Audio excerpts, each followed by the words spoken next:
Welcome back to channel Detektif Misteri. Jadi kita sudah sampai di lokasi apa ini? Makam Temenggung yang ada di Jombang Wetan. Pada kesempatan kali ini kita bersama seorang ahli sejarah spesialis geger Cilegon. Boleh perkenalkan diri? Nama saya Bambang Irawan. Dalam kesempatan ini saya berterima kasih nih bisa bergabung dengan Detektif Misteri. Sama-sama. Malam ini kita akan mencoba berkolaborasi bagaimana sejarah akan dipadukan dengan kisah misteri, barangkali begitu. Nanti penjelasannya akan diperjelas setelah kita memasuki makam Temenggung. Untuk kesempatan kali ini kita menoyor tempat ini ya, ya. Yang ada suatu makam yang mau kita kuak ya, Pak ya. Iya. Ada yang mau dikuak karena memang sebagai seorang peneliti itu kan mempunyai kesimpulan. Kemudian ada beberapa kesimpulan yang kebetulan ada nama-nama dalam peristiwa geger Cilegon itu yang dimakamkannya di sini. Nah, sebagai peneliti hanya berkesimpulan. Nah, mudah-mudahan rekan dari Misteri Channel itu bisa mencari lokasinya kira-kira di mana pada waktu itu. Oke, kita langsung koyor saja. Let's do it, let's do continue. Berangkat. Oke.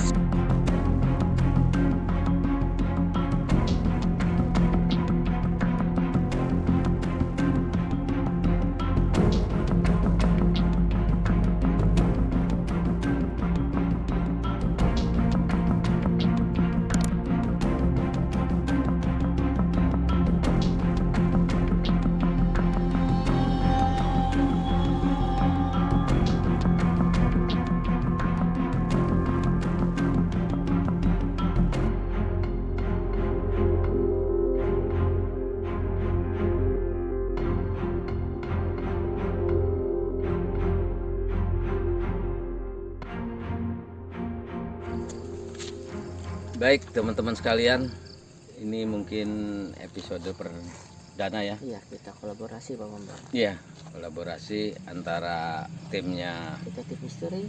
Detektif Misteri dengan saya sebagai salah seorang yang konsen untuk meneliti peristiwa geger Cilegon 1888. Saya mau nanya nih Pak Bang, alasan kita untuk ada di makam Temenggung ini gimana Pak Bambang? Ya, memang kebetulan kita ngobrol-ngobrol waktu itu dan saya sudah lama sebetulnya pengen menjelaskan ini, tapi biasanya siang harusnya. Tapi karena ini rekan-rekan dari Misteri ya bisanya malam, karena ini orang-orang malam ya. Jadi saya terpaksa malah ikut malam. Jadi begini, mungkin saya akan bercerita dulu tentang apa sih peristiwa geger Cilegon itu ya. Peristiwa geger Cilegon itu adalah peristiwa yang terjadi pada tanggal 9 Juli 1888. Itu sebenarnya adalah peristiwa pemberontakan rakyat Banten dalam rangka merebut kemerdekaan dari pemerintahan Hindia Belanda dan bertujuan untuk mendirikan sebuah pemerintahan yang merdeka di Banten. Pada waktu itu bentuknya kerajaan, karena sebagai kelanjutan dari telah dihapuskannya Kesultanan Banten. Kok kenapa jadi terkenalnya dengan nama geger Cilegon? Ya, kenapa? Kenapa gitu ya? Nanti saya singgung sedikit kenapa begitu. Tetapi saya akan lanjutkan dulu. Jadi awal mulanya peristiwa ini adalah gagasannya dari Kiai Haji Abdul Karim Tanara. Beliau adalah salah seorang ulama besar pada masa itu dan sangat terkenal dan ditakuti dan disegani oleh pejabat pemerintahan Hindia Belanda di Karesidenan Banten pada waktu itu. Sehingga seorang residen Banten itu juga pernah berkunjung ke kediamannya di Tanara karena memang sangat dihormati. Sepulangnya dari Tanah Suci, Kiai Haji Abdul Karim itu mendirikan pondok pesantren di tanah kelahirannya di Tanara. Oh, di Tanara ya? Ya, di Tanara. Selama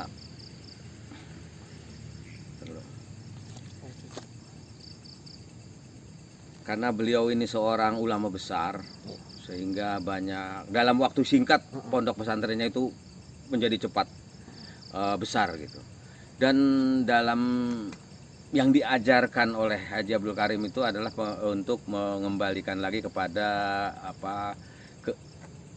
kebangunan agama yang murni, membangunkan kembali agama yang murni, dan salah satunya juga termasuk semangat jihad yang digelorakan oleh Haji Abdul Karim. Kenapa? Karena pada waktu itu kita ini, Indonesia ini, di dalam sebuah negara yang namanya Hindia Belanda dan diperintah oleh orang asing. Oh gitu. Ya, oleh orang asing. Makanya Haji Abdul Karim pernah berucap kepada murid-muridnya bahwa Banten adalah harus dianggap sebagai Dar el Islam yang saat ini sedang diperintah oleh orang-orang asing yang suatu saat akan direbut kembali. Nah, oleh karena itu saya mau coba ulas sedikit ya biar lebih jelas kaitannya. Karena pada tahun 1808 Daendels datang ke Jawa menjadi gubernur jenderal. Tugas pertamanya adalah menghancurkan Keraton Surosoan. Pernah ya? Yang ada di Banten. Yang ada di Banten itu Surosoan itu kan dihancurkan oleh Daendels tuh pada tahun 1808. Kenapa? Kalau saya cerita ininya terlalu panjang, tetapi intinya pada masa itu semua kerajaan dan kesultanan di bawah struktur pemerintahan Hindia Belanda, termasuk Jogja, Cirebon, termasuk Banten semua gitu. Banten memang agak sulit untuk dikuasai masyarakatnya yang sulit. Jadi akhirnya bagaimana biar masyarakat Banten bisa dikuasai, nurut gitu, tidak timbul gejolak. Kan sebuah negara itu harus aman, tidak ada gejolak, tidak ada demo, tidak ada apa, damai. Karena tujuan Belanda itu kan untuk menciptakan kedamaian dan kemakmuran, membangun negara Hindia Belanda itu. Nah di Banten mah ada aja kerusuhan-kerusuhan itu. Ya, kerusuhan itu ada terus dari tahun ke tahun tuh. Itu semenjak kemerdekaan ya Pak? Oh sebelum merdeka masih sebelum pemerintahan Hindia Belanda. Iya, Sebelum merdeka. Jadi jelasnya begini, dulunya Nusantara ini atau sekarang jadi Indonesia dulunya itu terdiri dari kerajaan-kerajaan dan kesultanan. Kemudian masuklah VOC. Belanda. Ya, Belanda, tetapi benderanya VOC. VOC itu sebetulnya persekutuan para pedagang, organisasi yang dagang membeli rempah-rempah dan lain sebagainya. Kemudian sampai di sini mereka menerapkan sistem monopoli. Mereka sebenarnya intinya betulnya mau dagang, karena monopoli kan harus menguasai daerah. Setelah menguasai daerah dia kolonisasi, akhirnya dia keenakan dikuasai seluruh tempat itu, terus di tempat yang lain dikuasai. Makanya pada masa itu masih VOC itu terdiri dari beberapa gubernur jenderal. Gubernur jenderal Maluku, gubernur jenderal Jawa, gubernur jenderal di Sumatera, beda-beda. Nah, ketika Hindia Belanda berdiri, itu baru hanya ada satu gubernur jenderal yang kedudukannya di Batavia. Tuh. Jadi kenapa VOC ini bubar? Ya kan? Kan tadinya VOC ini kuat kan. Sebuah persatuan dagang yang paling kuat di dunia pada waktu itu, karena perusahaan multinasional. Apa VOC ini diusir sama rakyat kita gini, apa diusir sama tentara lain atau ada perpecahan di satu koloni itu? Nah, memang kadang-kadang kita berpikirnya mereka datang ke sini itu ya perang sama kita kan gitu ya, menjajah gitu.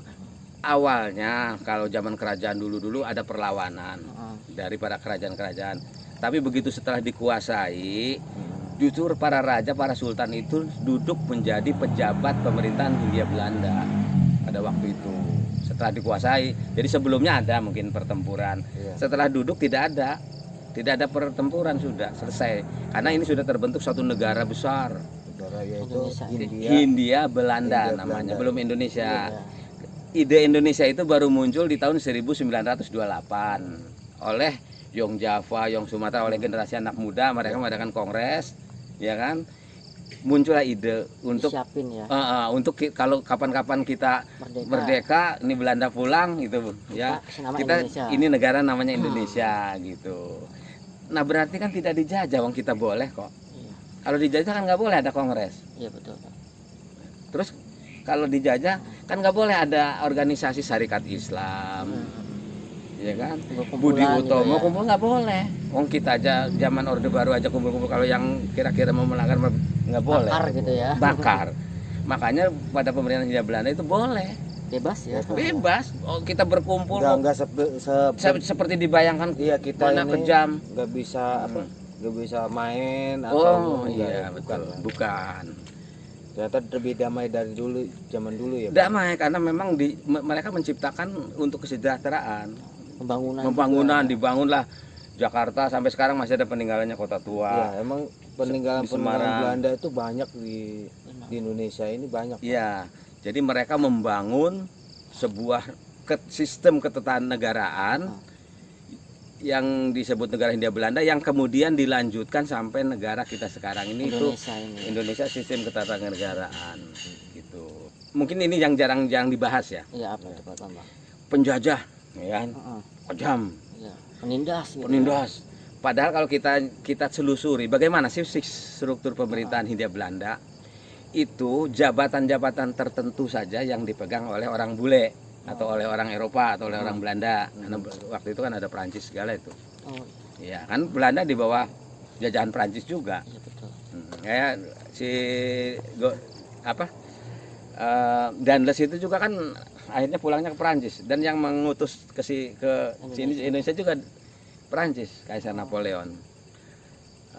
Ya memang mungkin nanti ya kita akan menceritakan tentang masalah Tumenggung dan Geger Cilegon ini ya, kaitannya mencari makam mereka yang berperang gitu pada waktu itu. Ada Geger Cilegon. Karena memang satu-satunya peristiwa peperangan merebut kemerdekaan Belanda itu cuma di Geger Cilegon aja. Berarti kayak di daerah lain nggak ada Pak Bambang ya, cuma di Banten doang sebenarnya. Yang saya tahu itu.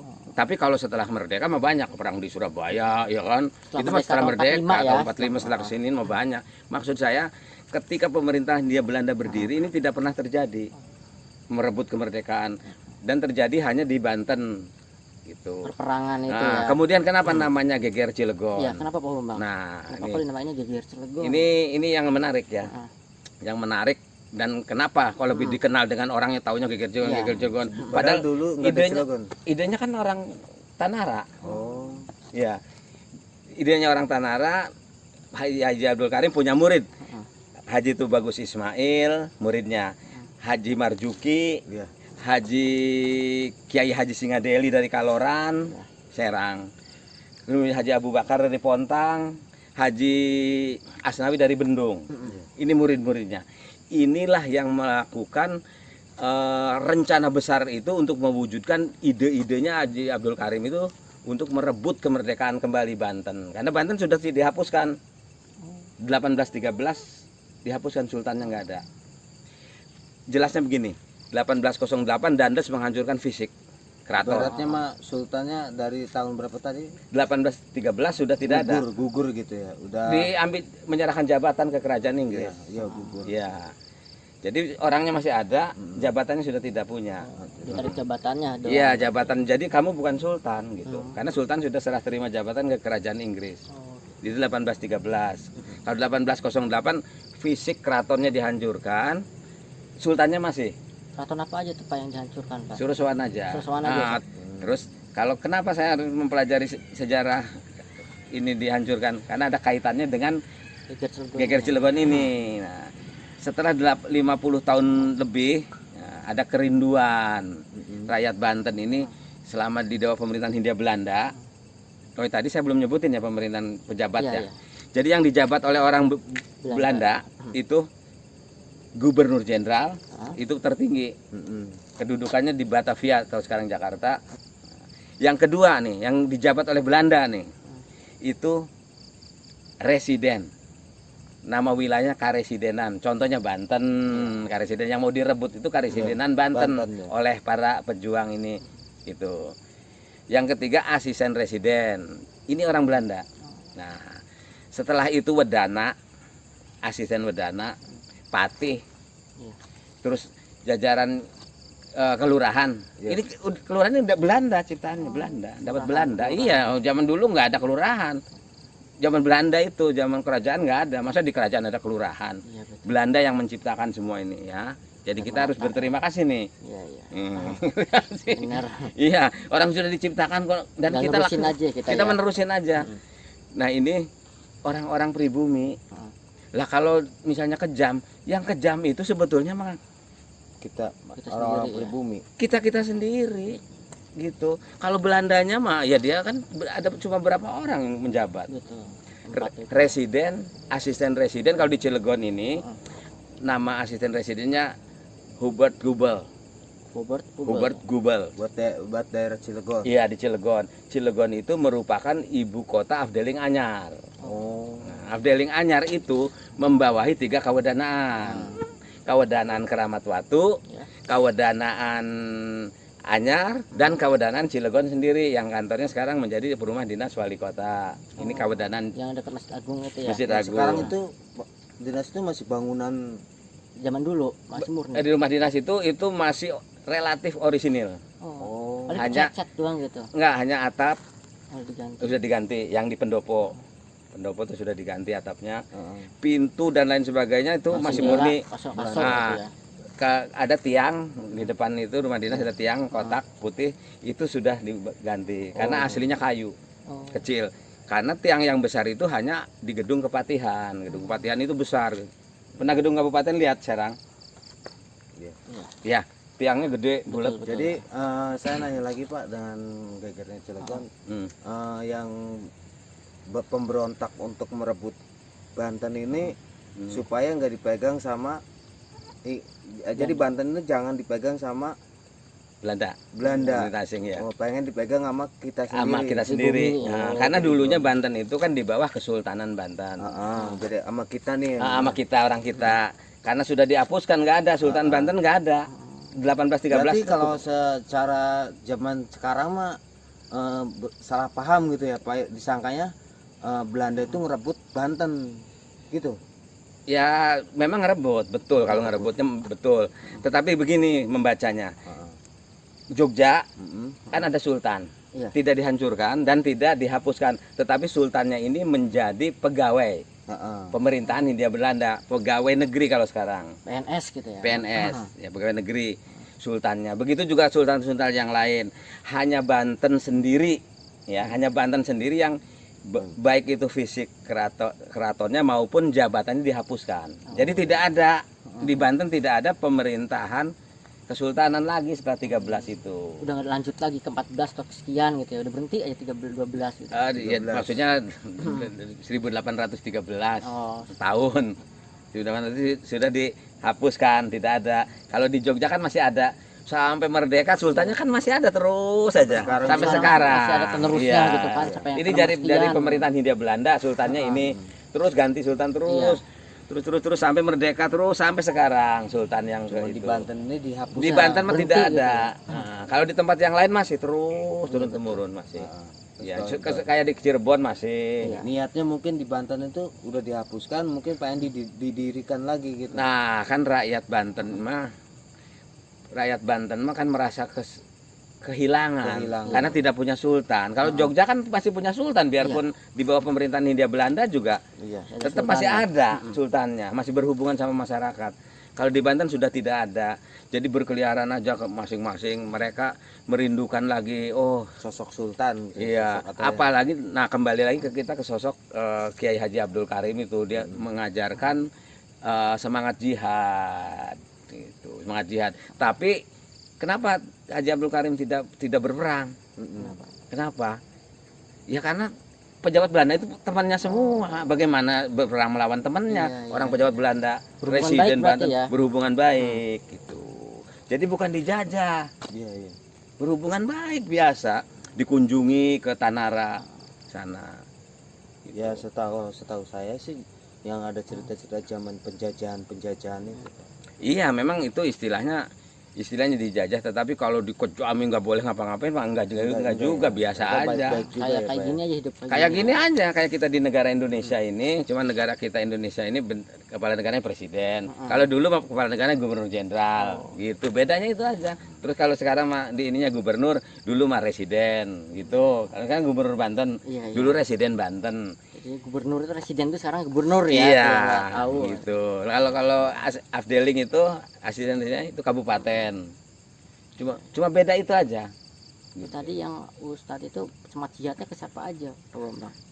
Semangat jihadnya, jadi kayak yang tadi murid-muridnya itu, mereka itulah yang merindukan, gitu, bahwa mereka ingin jadi mendirikan kembali ke sebuah kerajaan di Banten sebagai pengganti dari Kesultanan Banten. Itu intinya ataupun motivasi dari peristiwa Geger Cilegon ini.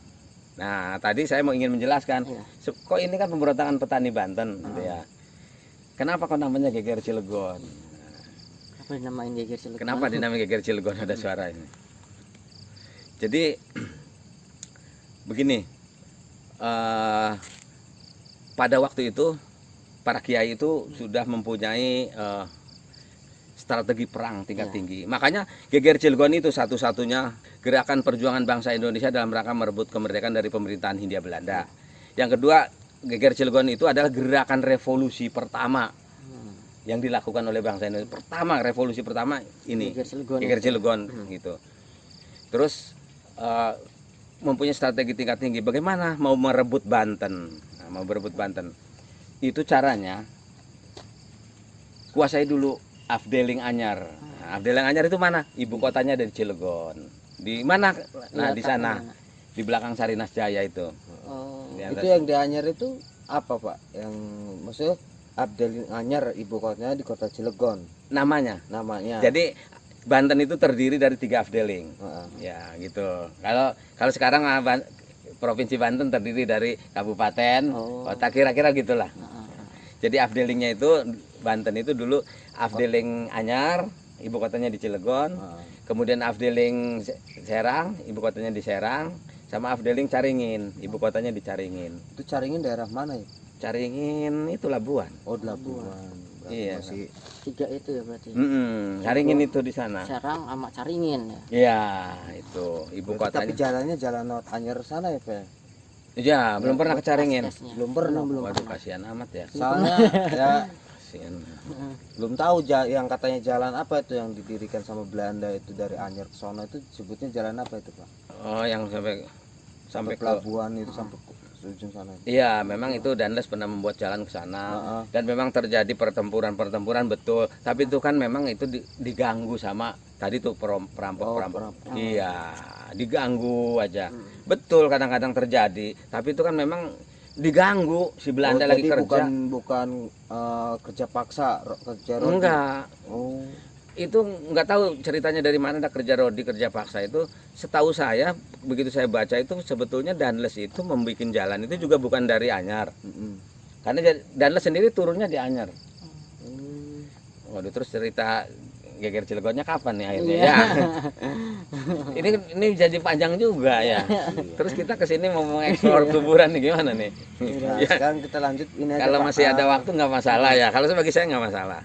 Sekarang saya kan ingin tahu ya, Pak ya, yang pejuang-pejuangnya Geger Cilegon ini dan ingin merebutkan Banten kembali gitu. Ya, Banten kembali menjadi pemerintahan tersendiri. Nah, gitu. pertama perangnya Geger Cilegon itu merebut apa di Cilegon dulu, apakah langsung ke Serang, Pak? Nah, ini tadi yang saya bilang strategi perang tingkat tinggi tadi.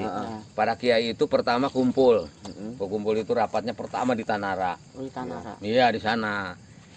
Rapat di Tanara, kemudian rapat yang kedua di Kaujon, Serang, di rumahnya Haji Muhammad Singadeli. Itu sekitar 1887-an lah. Itu. Kemudian mereka berunding-runding, ini kan katanya mau merebut seluruh Banten. Berarti semua kiai yang ada di Banten harus dihubungi, termasuk kiai yang di Cilegon. Di Cilegon tuh banyak kiai, salah satunya Haji Wasid. Dihubungi Haji Wasid. Haji Wasid itu termasuk kiai. waktu itu Haji Was itu hanya haji. Iya, haji. Ya, haji. Jadi begini, dalam struktur pemerintahan Hindia Belanda itu antara haji dan kiai berbeda. Oh, berbeda. Dalam struktur ya. Nah, contoh. Di sini ada namanya di belakang asisten residen Gubel itu ada rumah, ada pondok pesantren namanya Haji Makid. Oleh masyarakat dia sih udah dianggap kiai.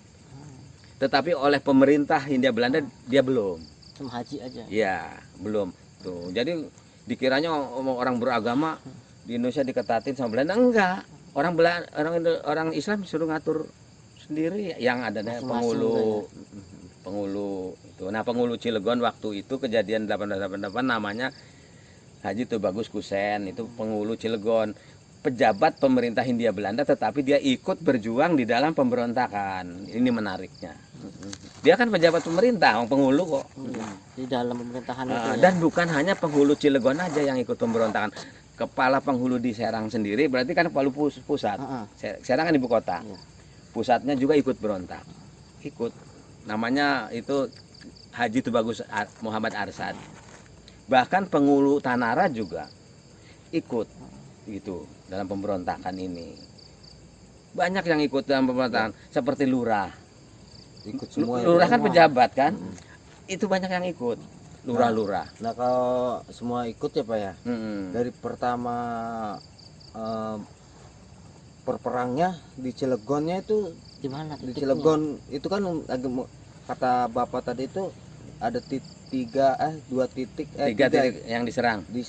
Yang pertama tuh yang di mana? Ya, jadi gini, saya lanjutin dulu teknologi tingkat tingginya, bahwa untuk menguasai Banten adalah harus merebut Cilegon dulu.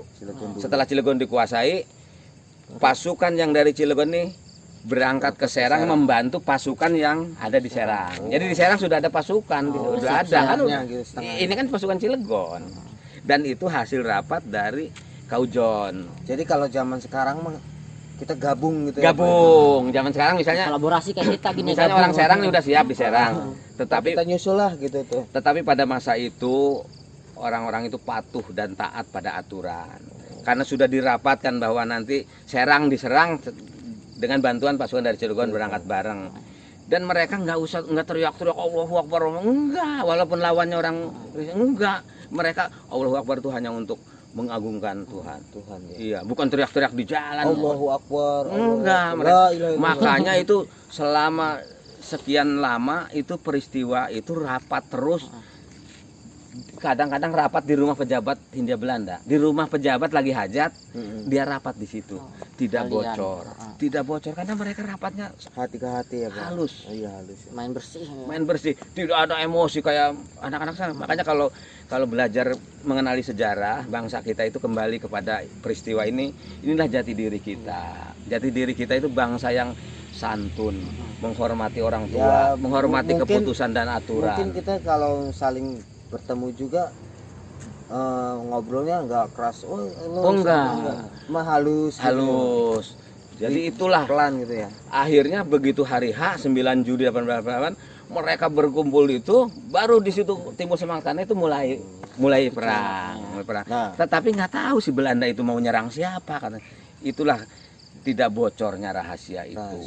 Apalagi itu rapat di Bojonegara, di tempat Ki Wasid juga. Sampai diadakan janji. Nah, di situ sebetulnya. Jadi janji suci itu di situ siapa yang mengingkari janji, membocorkan ini itu dianggap musuh, pengkhianat. Jadi kalau pecah-pecahnya di mana sih Pak? Kalau Geger Cilegon itu? Peristiwa perangnya. Ya kan peristiwa Geger Cilegon itu tadi tuh. Pertama sudah disepakati di rapat itu. Cilegon direbut, setelah itu barang ke Serang ngebantuin orang Serang. Orang Serang kan udah juga nunggu di sana. Kiai Serang kan banyak. Nah, pas kan Cilegon direbut ya Pak. Itu apakah menang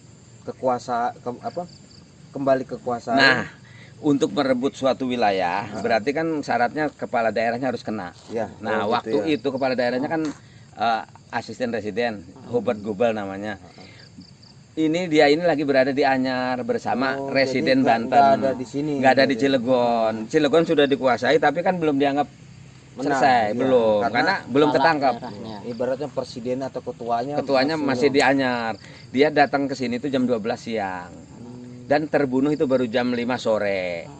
Ya, sedangkan rencana penyerangan kota Serang itu jam 12 siang sudah diserang semua harusnya. Dari Cilegon ini udah berangkat jam 12 siang itu sudah diserang gitu. Karena nggak ada kepala negara. Sudah menguasai Serang gitu. Karena ininya dianggap jadi bahan bingung, mau ditinggal bingung bagaimana. Termasuk orang Serang juga nungguin. Nah, sedangkan sudah ada keputusan hasil musyawarah itu bahwa penyerangan kota Serang itu juga atas perintah Kiai Haji Tubagus Ismail dan Haji Wasid. Jadi 2 orang. Yang memerintah bukan 1 orang, 2. Nggak bisa 1. Dan akhirnya kalau kita kan tadi itu bingung.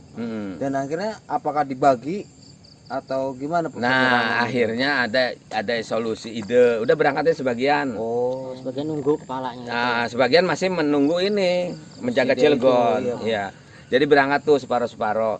Kan di Serang juga ada tentara Belanda. Oh, Ngedengar di Cilegon ada pemberontakan katanya. Nah, akhirnya Siap-siap juga. mereka datang pengen tahu bawa senjata yang lengkap. Ketemu di jalan. di jalan kan sedikit. Ya kan? Kalau letaknya pertemuan itu di mana, Di apa namanya Wulandira. Oh, di Wulandira. Di Wulandira Dekat sama Gunung Pinang ya. Dekat Gunung Pinang. Karena mereka juga larinya ke atas sana. Tembakin itu. Ke Gunung Pinang. Iya, sebetulnya di Wulandira situ. Antara itu. Aduh, ada telepon lagi ya. Iya. Halo, kok deket lagi neng kuburan Temenggung. Kok. Lanjut. Jadi Tadi di semua itu pada lari ke Wulandira itu pas. kan Papasan tujuannya gitu ya. mau berkumpul dulu di Serang. Iya. Nah, Ya karena kan tapi Papasan nunggu pertemuan sama sama Belanda. tentara Belanda. tentara bala, jadi terjadilah pertempuran. Karena kalah jumlah, kalah persenjataan, Berarti yang disebutnya pertumpahan darah berarti apa ya? banyak yang mati. Oh, di situ. Banyak yang mati akibatnya kan kekuatan juga lemah. Lemah ya. Kan separuh doang ya. Nah, tapi Cilegon, tapi si tentara ini nggak bisa masuk Cilegon, nggak bisa, karena Cilegon sudah dikuasai. Oh, udah ibaratnya kita udah menang gitu ya, Pak. Udah menang, Berarti dikuasai. kalau si yang dari Anyer itu ketua yang dari Anyer tuh ke Cilegon tuh jam 12. Jam 12 dia Kena- nyumput di gedung Gedung Kepatihan. ini matinya Jam 5 sore. Berarti yang pertempuran pertumpahan darah itu Udah otomatis terjadi. malam. Enggak, kan berangkatnya siang. Oh, siang. Kan separuh-separuh berangkatnya. Ya berarti bareng berarti sama kematiannya si ketua dari sana itu, Pak. Kan itu matinya sore. Oh, Berarti sore. sekitar jam 1 jam 2-an. Ya? Itu mah kan sekitar jam 10-an peristiwa itu. Oh, gitu ya. Iya, kan mau berangkat nih. Oh. Itu. Beda berarti ya. Beda, iya. Makanya kalah. Taruhlah kalah. Nah, dimaksud kalah itu begini. Akhirnya Serang tidak bisa direbut intinya. Oh. Ya. Jadinya lah karena Cilegon mah sudah dibantai semua, pejabatnya sudah mati semua. Akhirnya terkenal dengan nama Geger Cilegon. Ya, karena faktor itu. Nah, kalau gubelnya udah kena pagi dan mereka langsung berangkat ke Serang, ya Serang udah dikuasai, Banten udah merdeka. Jadi kemerdekaan Banten itu harusnya 9 Juli 1888. Tapi rupanya Tuhan punya skenario lain. Kalau Banten merdeka sendiri, terus 17 Agustus 45 gimana? Hah? Nah, terus yang lain nanti berdiri sendiri dong. Jogja berdiri sendiri. Masing-masing ya. Masing-masing nggak ada NKRI. Intinya mah Cilegon menang ya, Pak. Jadi nggak bisa nguasain Serang ya. Serang udah dikuasain sama Belanda. orang Serangnya apa sama Belanda, Pak? Kan sebetulnya mau menyerang Banten. Banten. Nah, cuman kuasai dulu Cilegon, baru Serang. Itu namanya Banten sudah dikuasai gitu. Menurut perhitungan para kiai. Ya, Ternyata ini yang menang cuma Cilegon Cilegon. Cilegon sudah dikuasai. Heeh. Akhirnya kan Serang belum karena nggak keburu, waktunya kan udah Nah, dihitung. Serang itu masih dikuasai sama Hindia Belanda itu. Ya kan masih pemerintah Hindia Belanda. Iya, masih Hindia Belanda itu. pemerintah. Kalau boleh tahu, Pak, pejuang-pejuang dari di Cilegon ini siapa aja ya, Pak ya? Kalau yang terkenalnya minimalnya apa? Tokoh-tokoh Berapa orang gitu tuh? Yang dari Cilegon apa dari tokoh Geger Cilegon, tokoh Geger Cilegon Iya, apa orang tokoh- kiai Cilegonnya aja? Tokoh Geger Cilegon ini, Pak. Oh, kalau ke tokoh Geger Cilegon yang dibuang aja 94 orang. Banyak ya. Yang digantung di sana 11 orang. Yang di Itu, kerja paksa ntar dulu, itu Pak. ratusan orang. Saya mau tahu tempatnya yang digantung itu otomatis kan digantung ya Pak. Hmm. Itu tepatnya di mana Pak? Nah, mungkin nanti pada episode berikutnya kita akan eksplor di situ. Nah, nanti saya bercerita spesialis untuk tertarik banget sama ya. orang yang digantung Iya. digantung hukuman Nanti gantung otomatis. nanti di sana kita akan bahas secara detail ya. Bagaimana orang digantung, bagaimana pokoknya menarik deh pokoknya. Nah, kali ini kita sebetulnya ini mencari makam pejuang di antaranya Ki Wasid dan kawan-kawan. Siapa kawan-kawannya? Haji Tubagus Ismail. Nah, iya saya pengen masuk Haji itu. Usman Tunggak, Haji Usman Arjawinangun, Haji Abdul Halim Bojonegara, kemudian Haji Wasid. Di mana kuburannya? Nah, menurut analisa dari Pak Bambang, karena saya sebagai seorang peneliti itu mencari pasal-pasal menggabung-gabungkan, dan pendekatan saya itu secara akal. Kalau tidak masuk akal berarti bukan. Ya, betul. Itu akal. Nah, saya berkesimpulan Ki Wasid dan kawan-kawan itu dimakamkannya di sini. Ya, Nah, saya tidak tahu, tapi lokasinya makam Temenggung. Nah, pertanyaannya kenapa? Kenapa kok bisa Pak Bambang Menyimpulkan di makamnya di sini. Temenggung ini? Nah, itu Kenapa, ada analisa. Gimana Pak analisanya? Melanjutkan tadi, ketika pertempuran di Serang gagal. Jam 5 sore di sana baru dengar ada berita katanya Ki Gobel baru mati. Berarti kan nggak bisa menyerang Serang, udah kesorean. Terus orang juga udah nunggu, jadwalnya kan jam 12 gitu. Udah diatur secara detailnya. Jadi rombongannya ada 5 anggota pasukan, ditambah 2 pasukan dari luar. Jadi posisinya sudah diatur. Ini kalau dalam acara khusus nanti bisa saya bahas. Cuma ini kan kita garis besar aja. Betul. Itu sudah diatur. Nah, karena jamnya juga berubah, akhirnya tidak sesuai rencana. Bahkan yang sudah menguasai Cilegon pun pada malam hari begini sudah harus berusaha keluar dari Cilegon karena pasukan dari Batavia sudah datang. Mau bercendam. Iya, ke sini pasukan-pasukan gabungan, namanya pasukan ekspedisi. Itu yang mengejar mereka. Tadi apa pertanyaan tadi ya? Saya lari ke situ. Analisa makam kok bisa dimakamkan di sini begini. Jadi karena waktu itu dikejar-kejar tuh Haji Wasid, Haji Tubagus Ismail, Haji Usman ya. Haji Usman ada 2 ya. Terus Haji Abdul Ghani orang Bojonegara dan 11 dan banyak masih. Cuman saya kan nggak hafal tapi catatannya ada. Ya. Yang penting ada catatan karena kalau saya hafal semua lama. Ya, betul. Nah, itu melari sampai berapa hari terus perjalanan sampai ke Desa Sumur di tanggal 29. Itu Desa Sumur di mana? Pandeglang. Perjalanan sampai di sana sekitar tanggal 29 Juli. Jadi dari tanggal 9 Juli kejadian, 10 malam berangkat masih di daerah Bojonegara sini, terus turun ke gunung ke KS tuh. Ke KS. Wilayah dulu kan belum ada KS. Pabrik KS itu ya. Turun ke sana sempat nginep di situ. Ki Wasid dan kawan-kawan sempat nginep. Terus langsung jalan ke Anyar sana ke Labuan sampai ke Desa Sumur. Pasukan ekspedisi sudah disiapkan. Ekspedisi itu gabungan dari Batavia, dari Serang dan dari Caringin. Itu ekspedisi. Di Cilegon juga ada pasukan ekspedisi nyari juga banyak gitu. Pasukan-pasukan itu nyari. Antara 11 orang itu ya Pak. Ya rombongannya Ki Wasid itu ya. Iya, dicari rombongan itu. Kalau yang lain kan nggak ikut lari. Pada nyumput aja. Nah, begitu di sana ketemu terjadi pertempuran, gugurlah semua dalam singkat ya. Mati semua. Ki Wasid meninggal di sana. Di Sumur. Ki Wasid meninggal di Sumur. Semua meninggal di sana. Karena Belanda ini kan pemerintahan dia akan mendokumentasi. Ini mayat siapa aja sih? Nah, kan nggak mungkin di sana langsung didokumentasikan, harus ada tenaga ahlinya, harus ada dokternya, ahli forensiknya. Jadi dibawalah mayat itu semuanya, 11 orang mayat itu dibawa ke Cilegon, ke kantor Kepatihan. Itu kantor Kepatihan yang di seberang ini stasiun, udah nggak ada, gedungnya runtuh. Sekarang yang dijadiin rumah-rumah itu. Rumah-rumah itu dulu gedung paling besar, gedung megah besar. Begitu merdeka runtuh. Tinggal pilar-pilarnya aja tahun 45. Sekarang jadi rata.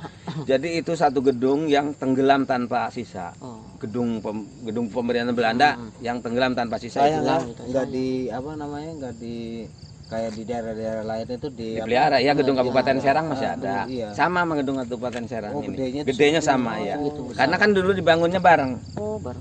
Iya, membangun Afdeling Banten ini. Banten ini kan dulunya kerajaan, sultanan. Nah, Dibentuk karisidenan, itu dibangunlah oleh Belanda gitu. Peninggalannya kayak peninggalan bangunan-bangunan tuh Kapolres apa Oh, iya, polisian Serang, ya. Iya, Iya, betul. Polres Polres, Serang itu, terus Bang. yang gedung Juang itu semua, gedung kabupaten semua itu Masih asli itu, masih Pak, ya? asli. Kalau di sini di Runtuhin sisa ya. itu doang ya Pak ya. Iya, memang itu 1945 sudah runtuh. Sudah Sayang runtuh. banget ya. Barang penjara yang jadi SMP Negeri 1 runtuh tahun 1945 itu. Sama ada lagi yang runtuhnya belakang itu yang jadi join in. Itu rumah seorang kepala penjualan garam. Oh. Itu namanya Ulrich Baset. Sebetulnya itu orang Perancis itu aslinya. Aslinya mah. Iya, cuman memang dia Perancis sama Belanda waktu itu kan. John ini tuh dulu ya ibaratnya perumahan-perumahan Belanda dulu. Ya, rumah Belanda itu yang di sini jadi restoran 99, kemudian di sebelahnya jadi apotek Labora, yang sebelahnya jadi Hotel Cilegon. Ini rumah pejabat Belanda. Sana rumah pejabat Belanda. Dan yang lainnya di Kampung Baru. Oh. Kampung Baru sana. Tahu Kampung Baru nggak? Kampung Baru yang mau ke Pagebangan dari kereta. Nah, di situ dulu banyak rumah-rumah pejabat Belanda. Oh. Ya, karena ini Cilegon ini menjadi pusat pemerintahan. Dulunya, Jadi ya. banyak pejabat Belanda. Lah pejabat Belandanya nggak boleh semua. Ada orang kitanya Orang juga, ya? kitanya. Kalau makamnya di mana ya Pak ya?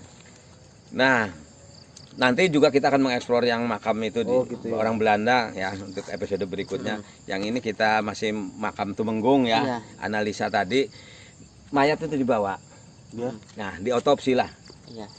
didata. Uji. Nah, setelah itu dimakamkan secara Islam.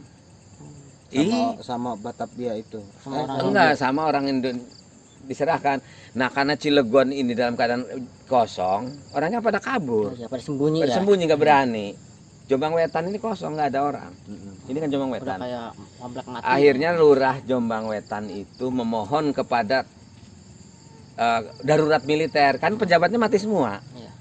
Cilegon pejabat mati semua. Berarti nggak ada kepala pemerintahan. Ada pejabat militer namanya. Itu yang dari pusat. Minta lurahnya Mister gitu, menir kan, kalau dulu kan orang Belanda kan sama dengan beras kecil-kecil itu, menir. Tolong kasihan sih katanya tuh orang-orang Jombang Wetan mau pada pulang ke rumahnya, ayam pada mati nggak terurus gitu kan, ternak-ternak di kampung ini Jombang Wetan kan ini.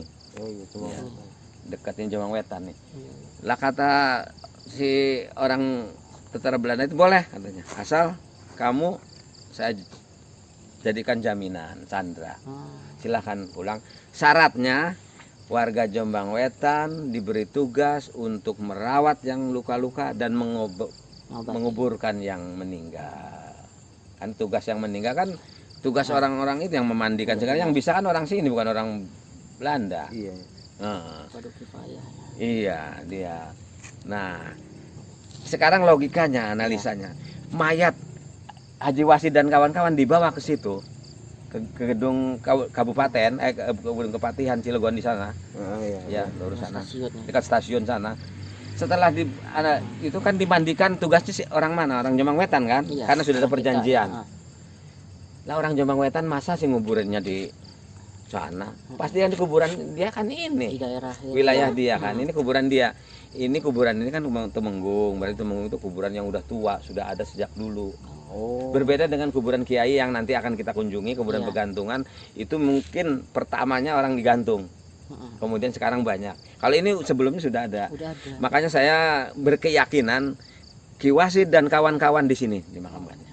Ini tua Ki banget Haji ya. Tumenggung, Pakang iya. Tumenggung ini. Cuman saya tidak tahu kan di mana lokasinya. Nah, kebetulan nih ada Haji Endi ya.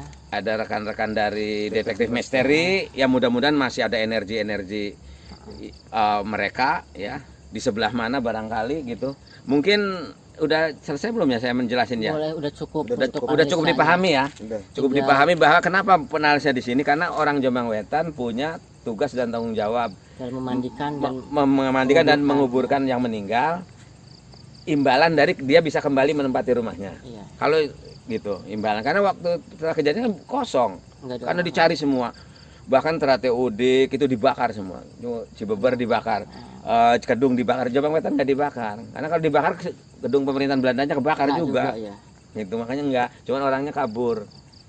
Dan pada Kesimpulannya gitu ya Pak Bambang. nah kesimpulannya gitu, analisa dan kesimpulan saya penelitian itu menyimpulkan tidak mungkin gitu orang Jombang Wetan menguburkan para ini nih yang tadi 11 luar orang ini daerah di luar gitu ya? daerahnya, pasti di sini lah. Sedangkan kuburan ini yang paling tua ya Pak. Iya, sudah ada sebelum Geger Cilegon ini sudah ada Udah ada kuburan. makam Temenggung ini ya. Sebelum Geger Cilegon ini Ini mah sudah ada. Ini udah Iya, ada. berbeda dengan makam Kiai itu. Nah, Mungkin gitu. nanti Ajendi akan sedikit komunikasi dengan Nah, barangkali kita ada informasi ya. nah, yang saya dapat. juga pengen tahu. Ya, kalau gambaran saya sih ya, kalau dulu kan mungkin masih sedikit lah. Kalau itu yang paling tertuanya ini buyutnya, Buyut Alfian. Paling justru di sekitar sini kita ngomongnya. Disinilah mereka dimakamkan. sekitar depan kita ini ya. Iya, karena memang pernah Cakradiningrat pun yang dipenggal kepalanya, Wedananya itu kan meninggal juga, dimakamkannya di sini dan sudah digali oleh anak cucunya dibawa ke Jakarta. Oh. Jadi itu ya itu tambahan dasar analisa saya kenapa para Ki Wasid, Haji Bagus Ismail, Haji Usman dimakamkan di sini.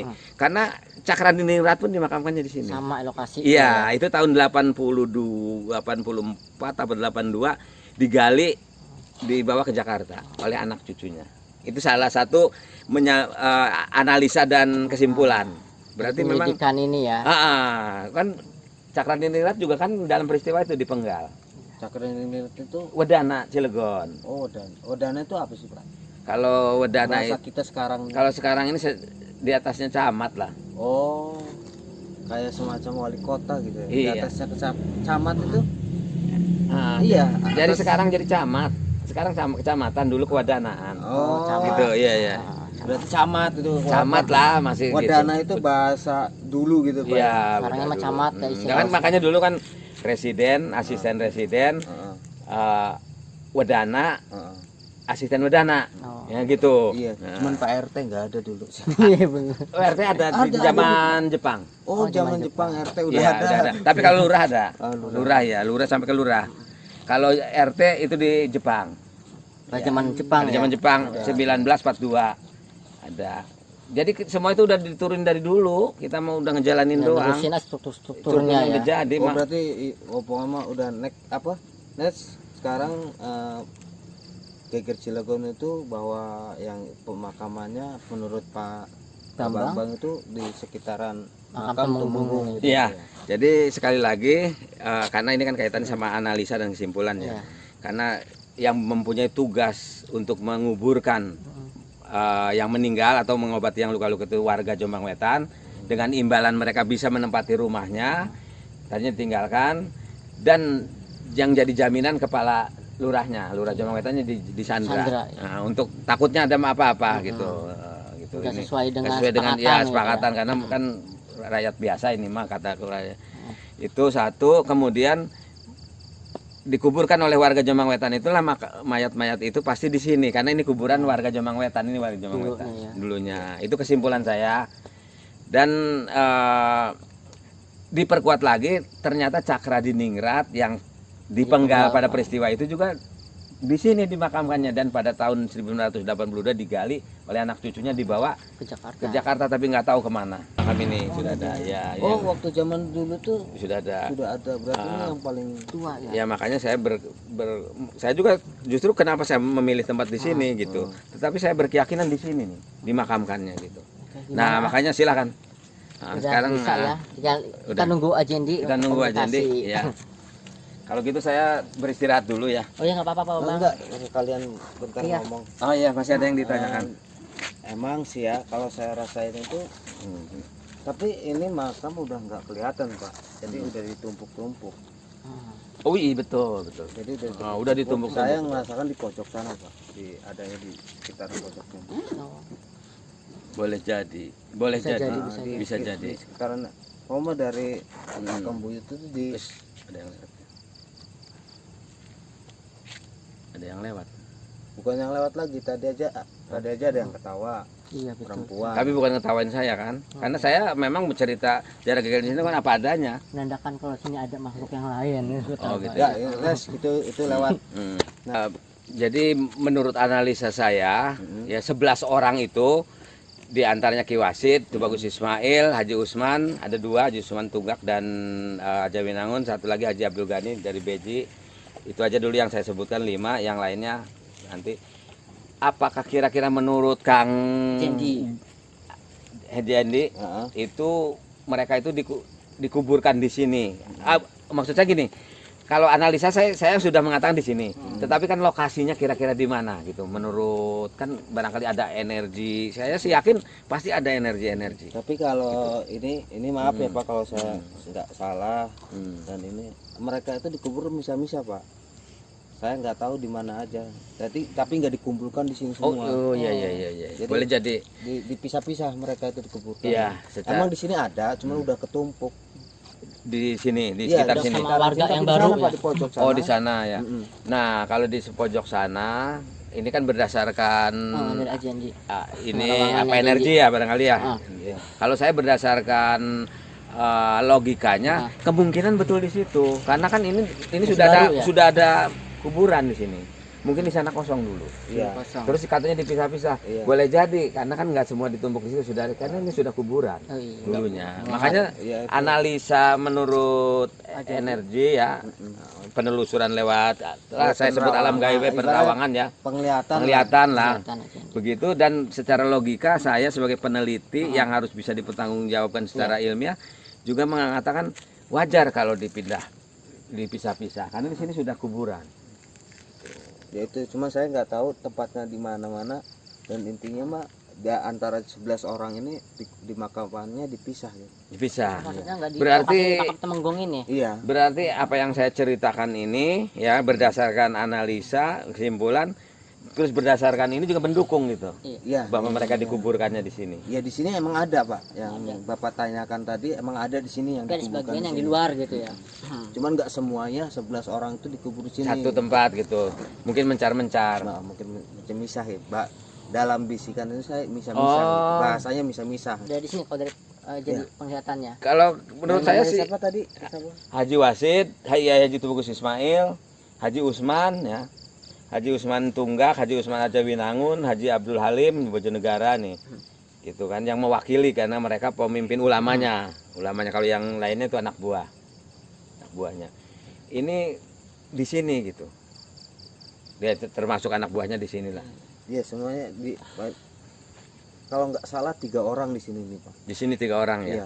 Dari Ya. 3 nama yang disebut Pak Mungkin Bambang 3 tadi, nama ya. itu yang Nah, disebutin. saya kan nggak tahu namanya. Iya. Ini sebenarnya mah gini loh Pak.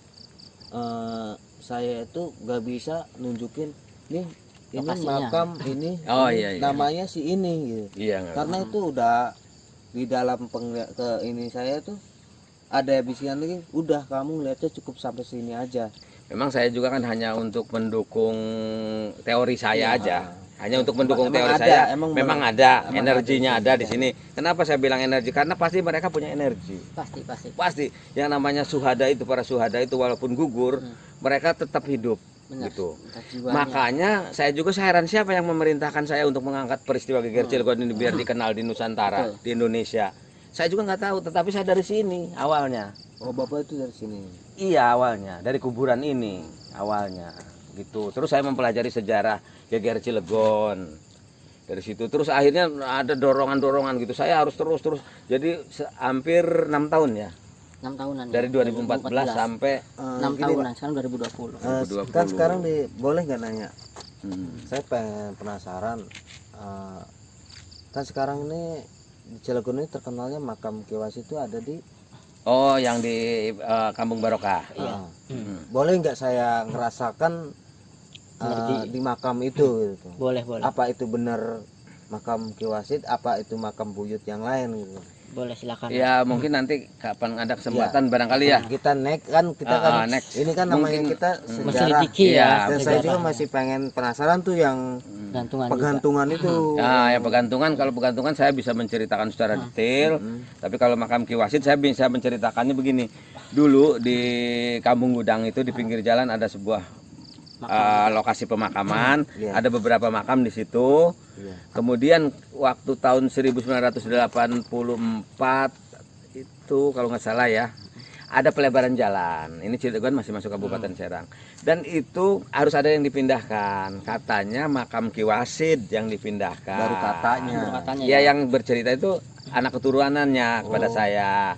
Bahkan pemindahannya pun dilakukan dengan cara ada upacara kecil lah ya. Upacara kecil, penghormatan sebagai seorang pejuang begitu.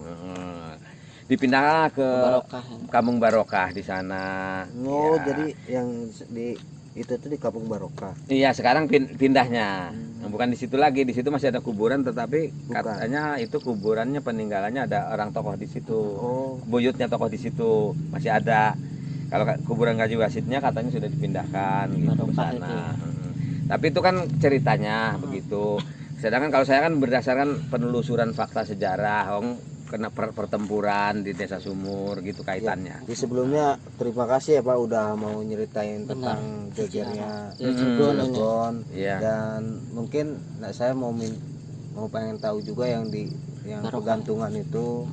Dan apa ada lagi selain pegantungan itu cerita tentang Cilegon? Geger Cilegon. Ya. Kalau Geger Cilegon itu yang lebih seru lagi nanti di makam Belanda. Karena di sana juga ada orang Belanda sendiri, pemerintah Belanda sendiri pernah membuat monumen peringatan Geger Cilegon. Pemerintah Hindia Belanda itu pernah buat. Begitu merdeka ya tidak diurus. Dihancurkan. Nah, tapi masih. Nah, begitu dibangun bioskop Apollo dihancurkan. Monumen Geger Cilegon namanya. Di next kita juga di lokasi pemakaman Belanda yang ada di Apollo itu ya. Nah, dijadikan bioskop Apollo itu dihancurkan. Ditunggu nanti videonya kita next, kita telusurin setiap yang Saya berkaitan dengan penasaran Geger sama yang digantung itu kayaknya gimana. Oh, itu seru Menarik, nanti. ya. Nanti itu seru. Ada Hawa-hawanya enggak ya dari Iya. kesedihan atau langsung ke si apa? Strom. Kayak Ini sudah mulai jam berapa ini?